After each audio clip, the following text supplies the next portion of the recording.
Aldaketak Nafarroako gobernuan, Felix Taberna presidente ordea eta Amparo López Barne kontseilaria eta bozeramailea kargugabetu ditu Maria Txibitek. Presidenteak ostegun honetan jakinarazi ditu gobernuko kide berriak.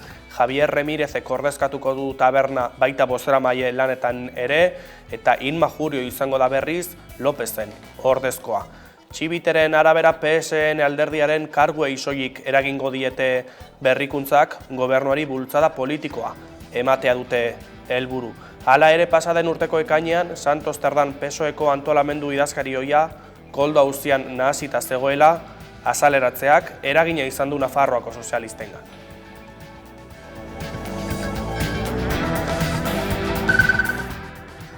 Ostegun honetan ezagutarazi du AEKak korrikaren 24. edizioko ibilbidea. Atarratzetik abiatuko da Euskararen aldeko lasterketa martxoaren 19an eta Bilbon izango du amaiera martxoaren 29an. 11 egunetan zehar Euskal Herriko 1000 txoko zeharkatuko ditu korrikak, 2175 kilometrotan zehar eta ia 3500 lekuko hartze egingo dituzte. 2026ko edizioaren xehetasunak korrika.eus webgunean edota aplikazioan daude eskuragarri.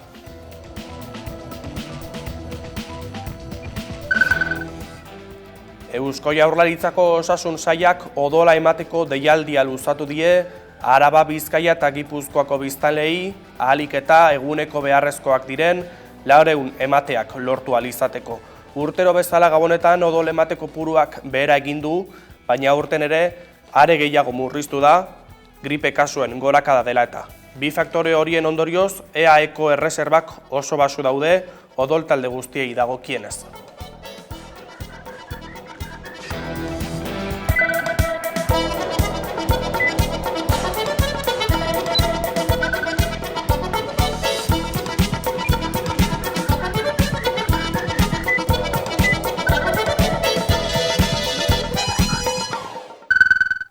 Arratsaldeon eta ongi etorri, atzo ere aurreratu genizuen Espainiako Auzitik Gorenak Arantza-Zulueta eta Jonen Parantzaren aurkako zigorrak berretsi dituela. Horiek horrela Espainiako Auzitegi Nazionalak ezarritako zigorrak bete beharko dituzte. Espainiako Auzitegi Gorenak Arantza-Zulueta eta Jonen Parantza abokatuen aurkako zigorrak berretsi ditu.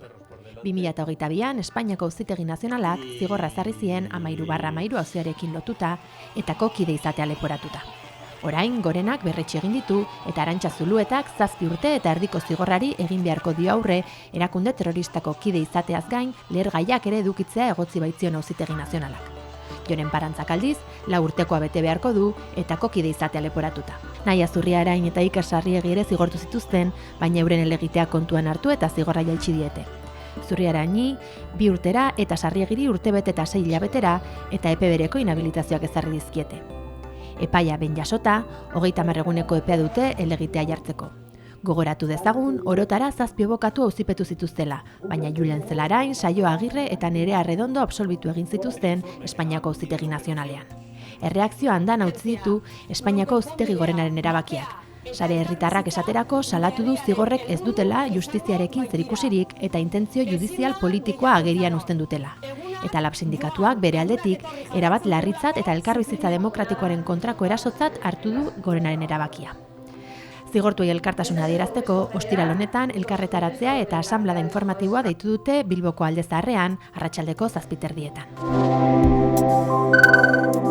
Eta larun batean Sarek urteroko hitzordua deituta dauka eta ezin da gehiago luzatu lelopean manifestazioa egingo du Bilbon eta hainbat izan dira atxikimendua erakutsi dutenak. Sarek Bilbon urtarrilaren 10ean Euskal preso eta iheslarien eskubideen alde egingo duen mobilizazioak zenbait alderdi, sindikatu eta elkarteren atxikimendua jaso du. Mobilizazioa arratsaldeko 5etan abiatuko da Lakasillatik. Konponbidea, bakea, elkarbizitza lelopean. Elkarteak asteazken honetan aipatu den arabera, manifestazio hau ez da aldarrikapen politiko bat. Euskal deportatuen eskubideen aldeko aldarri bat baizik. Izan ere, haien eskubideak urratzen jarraitzen dute. Mobilizazio honek hainbat euskal alderdiren babesa jaso du, EH Bildu, Euskal Herria Bai, EA, Alternatiba, Sortu eta Podemos Euskadi kasu. Baita Espainiar estatuko zenbaitena ere, ala nola Esquerra Republicana, BNG edota Mesper Mallorca. Hogei sindikatu eta elkartetik gorak ere bat egin dute euskal presoen eskubideak berriz aldarrikatzea helburu duen manifestazioarekin. Sarek, talde guzti hauen atxikimendua izan arren, gizarteari argi utzi nahi izan dio, erakundeen diru laguntza oso gutxirekin lan egiten dutela eta antolatzen dituzten ekitaldien diru eskeen bidez egiten dutela aurrera. Hori dela eta, azken urteetan bezala martxan jarri dute Bizumkada Nazionala ekimena, giza eskubideen aldarrikapenak aurrera eramateko beharrezkoa duten laguntza ekonomikoa lortzeko. Horrela, edozein herritarrek izango du elkarteak proposaturiko ideien alde egiteko aukera, manifestazioetan parte hartu ezarren.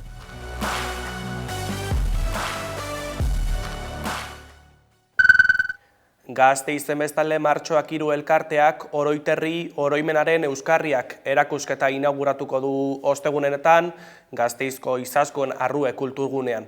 Bertan munduko hainbat herrietako memoriaren aztarnak, testigantzak eta oroimena aztertzen duten 10 pieza egongo dira ikusgai. Martxoak 3 elkarteak oroiterri oroimenaren euskarriak erakusketa inauguratu du ostegun honetan. Sarraskiaren 50. urteurrenaren arira, Gasteizko Izaskun Arrue kulturgunean egongo da ikusgai urtarrilaren 8tik 25. Bertan munduko hainbat herrialdeetako memoria euskarriak egongo dira. Gatazka eta borroka sozial ezberdinen aztarnak, testigantzak eta oroimen materialak erakusteko helburuarekin. Martxoaren 3ko Sarraskiaren 50. urteurreneko ekintzen baitan antolatutako erakusketa honek herri desberdinen arteko ulermena eta oroimen lana sendotzea du helburu antolatzaileek adierazi dutenez.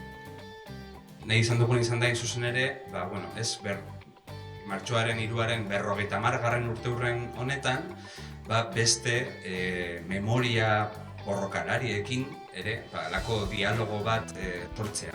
10 pieza, 4 kontinente, hainbat herri, esaterako Kolombia, Peru, Palestina, Sahara, Irlanda iparraldea, Argentina, Japonia, eta gero ere Euskal Herria, izan ere Euskal Herrian memoriari lotutako bi oroimenaren bi forma berezi ere ditugu, eta gainera martxoaren 3ari lotuta. Beraz horrela, alako ari moduko batekin lotzen ditugu pieza eta memoria kolektibo guzti hauek. Erakusketa zabalik egongo da ostira larunbat eta igandetan eta larunbatero bisita gidatu bat gauzatuko dute. Horrez gain bestelako jarduerak antolatu dituzte. Hala nola Paul Casal Kortabarria eta Ane Oian eta Ikerren kontzertuak eta amaierako bertso saioa. Esposizioan Euskal Herriko borroka sozialen pankartak, Kolonbiako bakearen etxeko tximeletak edo Japonian Sadako Sasaki bake ikur bilakatutako origami ikurrilloak izango dira ikusgai besteak beste. Gaiz beste eginda arestian ere kontatu dizuegu, korrikaren atzera kontaketa hasi dela, 70 egun barru atarratzetik abiatuko da ekimen erraldoia. Zuberoan ekingo dio martxoaren 19an eta 11 egunez Euskal Herri osotik igarozten esango dugu, Bilbora iritsiko da. Gaur ibilbidea zein izango den ezagutarazi dute, ikuste ezagun. 24. korrikaren ibilbidea jakin nahi, zeure herritik zein egun eta ordutan pasako den, adi, ibilbidearen xehetasunak argitaratu dituzte. Hiriburuen artean Maule bizitatuko du lehendabizi. Atarratzetik atera eta arratsaldeko 5 baino lehen helduko da horra. Donibane Garazi izango da bigarrena, martxoaren 20an gaueko ordu txikietan igaroko da handik. Iruñera aldiz martxoaren 22an iritsiko da igandean korrikaren 4. egunean. Martxoaren 24an asteartean, Baiona zeharkatuko du eta Donostiatik martxoaren 25an ibiliko da. Tipita patxeden ikartu gabe 27an ostiralean Gasteizen lurreratuko da Euskararen aldeko ekimen erraldoia. Eta aurten Bilbok izango du korrikaren azken metroak ospatzeko ohorea, martxoaren 29an igandean. Eguerdian lekuko barruko mezu sekretua irakurriko dute Euskararen herritik eskuz esku pasatu ostean. Eta amaitzeko egun osoko amaiera jai handiak hartuko ditu Bilboko kaleak. Herriz herri, kalez kale, errepidez errepide, Euskara garela erakutsiko du 24. korrikak bere 2175 kilometrotan. Alere kilometroak baino esku gehiagotatik pasako da lekukoa. Zehazki 3436 lekuko hartze izango ditu. Hau da, hainbat kilometrotan lekuko hartze bat baino gehiago egongo dira. Beraz, inoiz baino parte hartzaileago aurre ikusten da lasterketa. Ibilbidearen xehetasun gehiago kontsultatzeko joan korrika aplikaziora. Era berean aukera ematen du korrikaren inguruko jakinarazpen eta jakingarri garrantzitsuenen berri primizian jasotzeko. Esaterako furgonetaren geolokalizazioaren bidez korrikalariek uneoro egiaztatu ahal izango duten nondik dabilen lasterketa. Eta nola ez 11tik ere 24. korrika uneoro zuzenean jarraitzeko aukera izango duzue. Ibilbidearen berri emanda atzera kontaketa hasi da. 70 egun barru atarratzetik abiatuko da 24. korrika. Xiberotik aterako da martxoaren 19an 3:30 eta 11 egunez Euskal Herri osoa igaro ostean Bilbora iritsiko da inoiz baino indartsuago, inoiz baino harroago.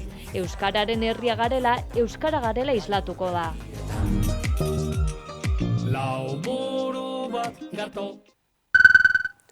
Donostian atzo egindako tokiko batzarrean, Jon Insausti bertako alkateak adierazi du Herrerako Sardoia Otis enpresaren eraikin zaharra eraisteko agindua eman duela. Bertan abenduan egindako ertzaintzaren ikuskapen batean 135 etxegabe identifikatu ziren. Asteazken honetan, Donostiako alkatea Jon Insaustik Herrerako Sardoia Otis enpresaren pabilloi zaharra eraisteko agindua eman du. Eraikin horretan 100 etxegabe baino gehiago bizi dira gaur egun. Iazko irailean ertzaintzak bertan egindako ikuskapen batean 135 identifikatu zituen. Eta aipatu nahiko nuke ere, asteburu honetan edo egun hauetan, Herrerako gune horretan, Sardoia Otis enpresa zegoen esparru edo inguru horretan, egondako gertakari buruz. Hori ez da berriz ere Donostian gertatu behar. Eta horren jakitun izan da, eta kezka badudalako jakina, agindua eman dut bertan dauden pabilloiak eraisteko. Herripe elkarteak adierazi duenez, eremu horretarako aurre ikusitako proiektuak etxebizitzak eraikitzea du helburu. 456 guztira. 2022an proiektuaren berria eman zutenetik hainbat eragilek aurkako jarrera azaldu dute, espekulazio eta saturazio gisa zailkatuz. Etxegabeei dagokienez, herritarren harrera sareak salatu du La Sirena aterpetxea ez dela nahikoa Donostian kale egoeran dauden pertsonen beharrei erantzuteko, eta gainera eskaintzen dituen zerbitzuak eskasak direla. Abenduaren hasieran Martuteneko eskola zaharrean bizi ziren 111 pertsona ere etxegabetu zituzten, eta horietatik erdiei soilik eman zieten teilatupean lo egiteko aukera. Sarearen arabera, La Sirena aterpetxeak ordea 40 plaza inguru besterik ez ditu, eta hainbat pertsona kanpoan geratu ziren. Orain beste 135 lagun inguru kale gorrian geratzeko arriskuan daude. Harrera sarearen arabera, azken hilabeteetan kalean bizi diren 2 pertsona hil dira, eta tragedia gehiago saihesteko neurriak hartu behar direla ohartarazi dute. Jon Insaustiren hitzetan ordea, egoeraren larritasunaz jabetuta dago udala, baina egoerari aurre egiteko nabarmendu du inguruko udalen laguntza beharrezkoa dela. Egia da egoera konplexua, gogorra eta latza dela? Bai. Eta horren jakitun izan da udalak behar dituna baino baliabide gehiago jartzen ditu? Baita. Hala da, zergatik? Beharrezkoa delako. Eta badakigulako legeak jartzen duen minimo hori nahikoa ez dela erantzun bat emateko. Eta La Sirenan gaur egun 60 pertsona dauzkagu barruan, erabiltzaile bezala, ondo ezagutzen duzuen bezala, Martuteneko egoerari erantzuna eman behar zitzaiolako, ez da nahikoa izan. Udal honek jarri du legeak dioena, jarri du gehiago eta gainera bete eginda. Horregatik beti ere eskatu izan dut, Donostia hiri solidarioa bada, gainontzeko udalerriak, aldundiak eta jaurlaritzak lagundu egin behar digutela. Eta asteazken honetan hasi da dermatosi nodularraren kontrako txertaketa Hego Euskal Herrian, Nafarroa eta Gipuzkoako abelburuekin. Araba eta Bizkaiko ganadutegiak bestalde momentuz kanpo utzi dituzte, gaitzaren fokuetatik urrun daudelako. Asteazken honetan ekin diote dermatosi nodularraren kontrako txertaketari Hego Euskal Herrian, Nafarroa eta Gipuzkoako abelburuekin. Espainiako gobernuak agindutakoaren arabera, lehendabizi Frantziako estatutik gertu dauden ganadutegietako animaliak txertatuko dira. Han atzeman baitira foku gehienak. Txertaketa borondatezkoa da, eta beraz, ganaduzale bakoitzaren erabakia izango da. Gauzak horrela, Nafarroan gutxi gora bera, 6.000 animalik jasoko dute dosia, Gipuzkoan berriz 54.000. Jakinarazi dutenez, momentuz ministerioak txertaketa planetik kanpo utzi ditu Araba eta Bizkaiko ganadutegiak. Arrazoitu dutenez, fokuak egon diren tokitik urrun aurkitzen direlako. Eusko Jaurlaritzak erabakia kritikatu du. Izan ere, Maria Ubarrenetxea bozeramaileak adierazi duenez, ez dute agindua ulertzen. Azaroaren 21 antiabortisten epaiketa izan zen Gasteizen, fiskaltzaren arabera antiabortistek egiten zituzten elkarretaratze horietan jazarpena eta larderia egon zen, baina Gasteizko auzitegiak arrazoi eman die klinikaren aurrean protestan egon zirenei eta horren aurrean Askabidek helegitea jarri du. Askabide klinikako Igor Elberdain gerentearekin egin dugu hitzordua Donostian, auziaren aurrekariez eta ondorioez hitz egiteko. Urteak dira antiabortistak Askabide klinikaren aurrean batzen hasi zirela, haurdunaldia eteterazioa zen Andrei jazartzeko helburuarekin, azken asteetan Gasteizen 21 kide epaitu dituzte arrazoi hauengatik eta kasua hitz egiteko Igor Elberdain Askabide klinikako gerentearekin izan gara. Lehenengo denuntzia daukagu jarrita ja 2014ean. Hor jarri genuen, zekan orduan hemen atean bertan jartzen ziren. Atean bertan da jendeak gelditzen aurretikan eta aurrean jartzen fisikoki. Eta orduztikan hor ja bai esan, hor denuntziatu genituen, obstakulizatzen zutelako jendearen sarrera guztiz fisikoki eta heltzen zituzten, eramaten zituzten beste tokietara, eramaten zuten ez dakit zertara eta horra egite zutelako. Orduan hor denuntzia jarri genuen, klinika bezala, eta hor lehenengo epai horretan, epaitegiak esan zuena zen hori izten zutela egin, eta egin bat zutena zen urrundu pixka bat. Eta orduan hasi zirena zen espaloian beste aldean jartzea. Hor hasi zen, gaur egun egiten den espaloiako beste aldeko konzentrazio horiek, hor hasi zen epai horrekin. Baina, klaro, legeak garai horretan, ez zuen usten, ez sanitariak, ez zuzendariak, ez klinika bezala denuntziatzen. Hor bakarrikan denuntziatu zezakena zan, edo salatu zezakena egin zezaken hori, zan bakarrikan etetera zetorren pazientea. 2023ko otsailaren 16an egintzen abortu legearen azken aldaketa nagusia, gaur egun indarrean dagoena. Bada legea eguneratzeak ekarri zuen haurdunaldia eteterazioan pazienteak soilik ez, aurrerantzean osasun langilek eta klinikak ere salaketa jartzezaketela. Gu juten gara denuntziatzen, egunez egun aurrean jartzen den errezatzera, konzentratzera eta protesta hauek egitera, koakzio hauek egitera jartzen den edonor. Ordan, zu egunero jumar duzu denuntziatzen. Jartzen zezkizu, taldeka jartzen ziren, hasieran 5 jartzen ziren, gero 7, gero 2, gero 1, taldeka turnoka antolatutak daude. Orduan, egun batean turnoka baldin badaude, egun batzara denuntziatzen bakoitza. Poliziak identifikatu behar ditu, identifikatzen ditu, eta gero zuk salaketa jartzen duzu. Orduan, guk hori junginan egiten, bai Donostian, bai Gasteizen. Bilbon ez dugu egiten hori, zekan Bilbon ez dira aurrean jartzen justu.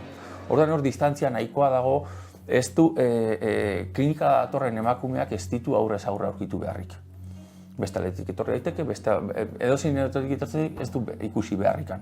Hemen, en cambio, eta Gasteizen aurrean jartzen dira, justo klinikaren aurrean, orduan hori da inevitablea. Jendeak aukitzea, ikustea, kartel horiek, errezu horiek, entzutea eta guzti hori. Salaketak jarri ondoren salatutako pertsona bakoitzari 100 metrotako urruntza agindua ezarri zitzaion, kautelazko neurri gisa gaur egun oraindik indarrean dutena. Claro, gu denitzatzen genuena, urruntza agindua zeukan, horrek ja ezin du gerturatu. Orduan beste batzuk jartzen ziren, beste batzuk. Eta Gasteizeko kasuan adidez, Gasteizeko jendea bukatzen hasi zirenean, hasi ziren laguntza eske, webgunetatikan, kanpotik eta beste aldetatikan etortzeko jendea. Horregatik baita epaituak izan du dira, Valentziko jendea, Madrilekoa, Iruñakoa, beste tokitatik datozen jendea, zintzutelako, zeudenak hemen ja gerturatzeko urruntza agindu hori zeukatelako. Behin hori daukazula eta denuntziak aurrera doazela, epaitegiek modu desberdinetara jokatu dute. Donostian erabaki dute norbanaka epaitzea, edo egunka. Claro, zuk denuntziatzen badituzu 2 pertsona jarri dirako hor, identifikatuak izan du dira, atestatuan 2 pertsona horiek, epaile izango da 2 pertsona horiek momentu horretan bakarrikan. Beste bat izango da, urrengo egunekoak horrela jongo dira. Gasteizen berriz, ez zuten horrela ulertu. Ulertu zuten antolakuntza bat zegoela, ulertu zuten guztia batera eta pentsatutako eta ondo koordinatutako antolatuta jerarkikoki eta zegoela, eta orduan egin zuten hasien esan zuten ez. Orduan, elkartu zituzten denak eta epaia ekarrekin egin da, 21 pertsonen aurkakoa. Oso desberdina da, eta epaiketak oso desberdinak izango dira, eta akusazioa egiteko eta nola egiteko gauzak eta desberdin dira. Orduan, Gasteizen izan duen, 24 hauek izan dira, kanpaina guztian identifikatuta, egun desberdintan jundien identifikatuta izan dako pertsonak. Eta Donostian berriz, izango dira norbanakoak jungo direnak. Hemen argi eta garbi ikusi ditugu nola bide desberdin gauza berdinetan eraman daitezken eta bi emaitza desberdin. Donostian momentu epaiketa bakarra eginda, gainontzekoak prozesuan daude. Gasteizko 21 antiabortisten epaiketa berriz epaiaren zain dago. Bi lurraldeetan kasua ezberdin landu dute epaiek. Hemen egon dena da bi fase oso desberdin, eta daude lehenengo egiten dena epaiketa batean da audientzia preliminarrak. Eta hor, mundu guztia baita joan behar du epailearen aurrera deklaratzera. Hor juntzirenean, 21 epaituak izan zuten batzuk, hasierakoak deklaratu zutenean, hor dena kontatu zuten. Dena kontatu zuten, uste zuten, ez zuela ezer gaizki egiten, beraiek. Eta legea aztertu zutelako, eta esan zutelako, hau egiten badugu, horrela egiten badugu, ez dago deliturik, ez dago zantzurik hori horrela denik. Orduan, sekan prestatu egin zuten dena, eta hori dena kontatzen dute. Kontatzen dute nola talde baten pean dauden, nola talde batekoak diren, dela 40 días por la vida, nola arduradunak dauden, nola WhatsApp arduradunak dauden, eguneko arduradunak, turnoak antolatzen dituzten arduradunak, nola jasotzen dituzten bilerak turnoak egin baino lehen azaltzen zer egin behar duten eta zer ez, nola konportatu behar duten, ze erantzun eman behar duten, polizia baldin badator, nork ekartzen badien, nola egin behar duten, eta behien artean baita onartzen dute, batek esaten du, testualki esaten du, unos lo hacían, otros no. Claro, batzuk arau horiek jarraitzen zituzten, beste batzuk ez. Gu hortikan begiratzerakoan, kartelak altxatzen zizkiguten, seinalatu egiten zituzten, barre egiten zizuten, musuak bota, neri hiltzaile ditu izan didate, osea, bai, ondotikan pasa, zekan, claro, bizitza dago, hemen ez da, Donostian berten adibidez aurrean ez daukazu ezer ez, baina Gasteizen, bai daukazu ondoko taberna bat asko juten garenak, gero txino bat dago, gauzak erostea askotan juten garenak, eta ondotik pasatu behar duzu. Eta, bueno, bazegoen jendea lankideak eta horrela etxutela junai, orduan, bueno, bani juten nintzen, eta bai, holako gauzak izaten genituen. Orduan, hori dena onartu zuten, beraien audientzia preliminar hauetan. Horregatik epaileak baita hartu zituen urruntze aginduak eta hor dago base guztia azaltzen, bueno, eski, claro, antolatutak daude, hau egiten dute, eta badakite, osea, hor dago dolua deitzen dena, nahi du izan, dakite zer egiten ari diren eta horregatik egiten dute. Konstiente dira hori egiten dutelako, orduan. Hori da alde batetik gero, epaia iritsi zen, eta epaiketa iritsi eta aldatu egiten dira. Ateratzen dira eta hor presentatzen dira, ez guk ez dugu ezer egiten, ez dago antolakuntzarik, ez dago ezer, ez dago ez, hau ez dago, gu ez gara aparte, bai, ezagutzen dut hori, baina ni ez naiz horkoa, dena horrela izan du da beraien estrategia eta aldatu dute estrategia hori. Baina, klaro, epai baten aurrean esaten duzunean hori, beraiek inputatu bezala gezurra esan dezakete. Zu deklaratzea zoazenean, ezin duzu gezurrik esan. Beti egia esan behar duzu, behartuta zaude bestela, harrapatzen bai zaituzte gezur batean, isuna edo zigorra daukazu. Beraiek ez. Inputatua dena, gezurra esan dezake. Orduan, eta gaur esan dezake gauza bat eta bihar beste bat. Eta ez da jo zer gertatzen. Eta hori egin zutena, baina beraiek ja kontatu zuten gauza guzti hauek epailearen aurrean. Eta gaina egin zutenean deklarazio horiek ez zeukaten inongo presiorik. Grabaketak daude eta ikusten dira. Ikusten da nola dagoen epailea, dagoen bera inputatuak eta dago beraien abokatua. Ez dago inor gehiago. Idazkaria, orduan, horrek ez du hitz egiten eta grabaketak egiten dituen, baina nahi zuten hiruiek eta epaileek esaten, venga, deklare usted, eta azten dira dena kontatzen. Dena kontatzen dute, orduan nahi zute esan, naturalki, zegan, bereik prestatu zuten guzti hori horrela, eta bere konbentzitua zeuden, ez zegoela deliturik hori egite zuten horretan, legea hartu zutelako eta ikusi zutelako. Fiskaltzaren arabera antiabortistek egiten zituzten elkarretaratze horietan jazarpen eta larderia egon zen. Ondorioz akusatuentzat 5 hilabeteko espetxe zigorra eskatu du. Hala ere zigorra ordezkatzeko aukera eman du eta trukean 100 egunez komunitatearentzako lanak egin. Horrez gain Askabide klinikari kalte ordaina ordaintzeko isun ekonomikoa dago. Simbolikoki 21 inputatuei 20.000 euro eskatu dizkiete. Simbolikoak dira, azkenean. Ez gaude benetan hori bilatzen. Gu bilatzen duguna da, hemendikan atera daitekeena da, izatea da, legeak jartzea segurtasun perimetro hori izaten duena, ez duena esaten zenbatekoa izango den, epai batek jasartzea zenbatekoa den. Eta esatea, 100 metrotakoa da. Zeran, karo, 3 urte hauetan, daramazkigunak, 100 metrotako urruntze agindu hauek indarrean daudenetik jarraitzen dira jartzen, 100 metrotara. Egon daitezela hor, zeran guk nabaitu dugu segulako aldaketa. Hemen ez dago presiorik, ez daukagu horrelakorik, ez ditugu ikusi ere egiten. Orduan, ez guk, ez pazienteak, ez eserrez, orduan, asko ze lasaiago sartzen dira, ez dute horrelakorik egiten. 100 metrotara hemen Donostian adibidez da, EASO plazatik aratago, orduan. Eta ikuste dituzuna dira, 2 pertsona portal baten barruan sartutako horrela kartelekin, eta ez dago ezer inguruan, ez dezu ikusten, ez dituzu, orduan, zu etzoaz, horretik jende guztia paratzen da, zu etzoaz, pazienteak horretik ez dira pasatzen, ez dira, eta orduan, ez du eraginik egiten. Ikusi dugu 100 metrotako perimetro horrek funtzionatzen duela. Orduan, hori da nahi duguna. Eta hori lortzen badugu baita, orduan, bai Euskararen eta estatuko beste klinika guztietara luzatzea auzi hori. Eta orduan, ez gara bakarrak jasatzen hau jasatzen dugunak. Estatu mailan baita, beste klinika asko jasatzen dituzte baita. Orain epaitegiek zer esango itxaroten ari dira, baina bien bitartean antiabortistek 100 metrora jartzen jarraitzen dute urtean 250 egunez.